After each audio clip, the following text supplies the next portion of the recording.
কোরবানি ঈদ আসার আগে আমাদের এলাকায় ছোট্ট পরিসরে একটি মেলা বসেছে। আসসালামু আলাইকুম। কোরবানি ঈদের যেহেতু বেশি দিন বাকি নেই, এই জন্য এখনই মেলাটা বসে গিয়েছে। মেলাটা বসাতে অনেক ভালোই হয়েছে, এতে করে বাচ্চাদেরকে নিয়ে ঘুরতে যাওয়া যায়। মেলাটায় এখন আমরা ঘুরে ঘুরে দেখব। এখানে নানান রকমের জিনিস বসেছে। এই তো মাছের বোড়া ভাজা হচ্ছে এখানে গরম গরম। আমি আবার এখানে দাঁড়িয়ে দাঁড়িয়ে সেটা দেখছিলাম কিভাবে ওনারা ভাজছেন। এরপর একটু সামনে এগিয়ে যেতে দেখি এখানে নানান রকমের মিষ্টি মিষ্টি নিমকি, সন্দেশ, অনেক রকমের জিনিসই রয়েছিল। বাচ্চাদের খেলনার অনেকগুলো দোকান ছিল। আমি আবার ঘুরে ঘুরে দেখছিলাম।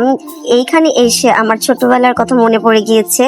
কেননা ছোটবেলায় যখন মেলায় যেতাম তখন এই ছোট ছোট সোফা, বেড, তারপর আলমারি, এগুলো অনেক কেনার জন্য অনেক বায়না ধরতাম। এখানে গিয়ে সেই ছোটবেলার স্মৃতিগুলো আমার মনে পড়ে যাচ্ছে। এই ছোট ছোট কিউট কিউট খেলনাগুলোর প্রাইস ছিল মাত্র 20 টাকা করে। এই সব কিছু দেখে আমার ছোটবেলার স্মৃতিগুলো খুব মনে পড়ছিল।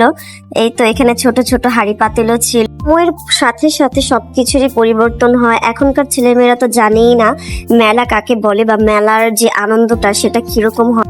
এই যে কিউট ছোট্ট লাভ কুশনটা দেখতে পাচ্ছেন, এটার প্রাইস ছিল মাত্র 150 টাকা। এরপর এখানে নৌকা ছিল এবং সামনে গিয়ে দেখি ছোট বাচ্চাদের দোলনাও ছিল। তারপর আরো সামনে এগিয়ে যাইতে আমি দেখি এখানে আইসগোল্লা বিক্রি হচ্ছে। এখানে নানান ফ্লেভারের আইসগোল্লা পাওয়া যাচ্ছিল।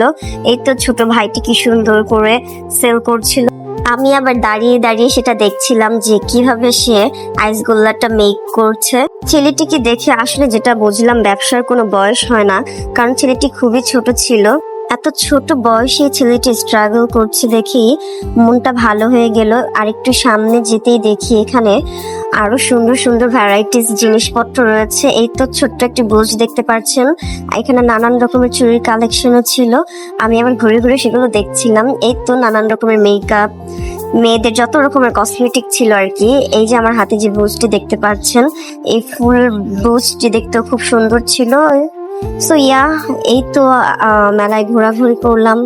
তো মেলায় ঘুরে যাওয়ার শেষে একটা ফুচকা স্টল দেখেছিলাম, তো সেখানে আমরা গিয়ে একটু খাওয়া দাওয়া করলাম। আর যাওয়ার পথে বাসার জন্য আমি একটা মোগলাই পরোটা নিয়ে গিয়েছিলাম।